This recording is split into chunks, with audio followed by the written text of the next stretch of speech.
സാഹസികതയാണ് ആ വീഡിയോയിലുള്ളത്. അപ്പോൾ ഈ ബെൻതമ്പി സാഹസിക TT നമ്മോടൊപ്പം ഉണ്ട്. ബെൻ, ആദ്യം തന്നെ അഭിനന്ദനങ്ങൾ. എങ്ങനെ സാധിച്ചു? വല്ലാത്തൊരു ധൈര്യം തന്നെ. നമസ്കാരം, എൻ്റെ പേര് ബെൻ. ഇന്നലെ രാവിലെ ഏറനാടിൽ വർക്ക് ചെയ്യുന്ന സമയത്താണ് എറണാകുളത്ത് നിന്ന് ഷോപ്പുകൾക്കുള്ള ഡ്യൂട്ടി ആയിരുന്നു. ആ ടൈമിലാണ് ആലുവ പാലത്തിൽ കയറിയ ടൈമിലാണ് എന്നെ പോലെ ഒരു പാസഞ്ചർ ആളുടെ ബാഗ് മറന്നു വെച്ചിട്ട് ആൾ ചെയിൻ പുള്ളി ചെയ്തത്. അപ്പോൾ പാലത്തിൻ്റെ നടുക്കായിരുന്നു വണ്ടി നിന്ന് പോയത്. അപ്പം അങ്ങനെ ആക്ച്വലി അത് ഗാർഡിൻ്റെ ഡ്യൂട്ടിയാണ്. ഞാനത് ചെയ്യാൻ ഓതറൈസ്ഡ് അല്ല. അപ്പം ലോക്കോ പൈലറ്റ് നിയർ ബൈ ട്രാക്കിലെ പാത്ത് വേയിൽ വന്നിട്ട് ലോക്കോ പൈലറ്റ് പറഞ്ഞു എന്നെ പോലെ വെസ്റ്റിബ്യൂൾ ഓപ്പൺ ചെയ്തിട്ട് അത് റീസെറ്റ് ചെയ്താൽ, വാൽവ് റീസെറ്റ് ചെയ്താൽ വണ്ടി മുന്നോട്ട് പോകത്തുള്ളൂ. അപ്പം അങ്ങനെ ആൾ സജസ്റ്റ് ചെയ്തു. പിന്നെ ഞാൻ എൻ്റെ സീനിയറിനോട് ചോദിച്ചു. അപ്പോൾ അവരുടെ പെർമിഷനോടുകൂടി ഞാൻ അതിനകത്ത് ഇറങ്ങി അത് റീസെറ്റ് ചെയ്യാണ് ഉണ്ടായത്.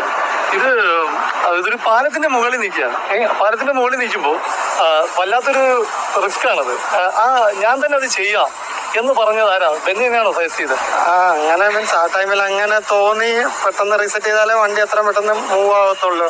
പുറകെ വന്ദേ ഭാരത് വരുന്നുണ്ടായിരുന്നു. ആ ഒരു ടൈമായിരുന്നു. അപ്പോൾ അങ്ങനെ ഇറങ്ങി സാറിനോട് ചോദിച്ചു ഇറങ്ങട്ടെ എന്ന് ചോദിച്ചു. പറഞ്ഞു ഓക്കെ എന്ന് പറഞ്ഞു. അങ്ങനെ സേഫായിട്ട് ഇറങ്ങി. ആക്ച്വലി അതിൻ്റെ നടുക്കൂടി നടക്കാനുള്ളൊരു വേ ഉണ്ട്.